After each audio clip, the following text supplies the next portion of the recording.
ఈరోజు మీరు అనుకుంటున్నారేమో, నా ప్రార్థన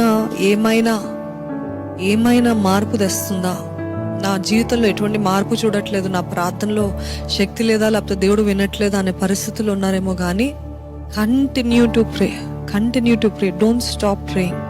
You have no clue, there is so much power in your prayer. విజ్ఞాపన, నీతిమంతుని విజ్ఞాపన మనపూర్వకమైనది, బహు బలము గలదై ఉండును. మీ ప్రార్థన బహు బలము కలిగినది.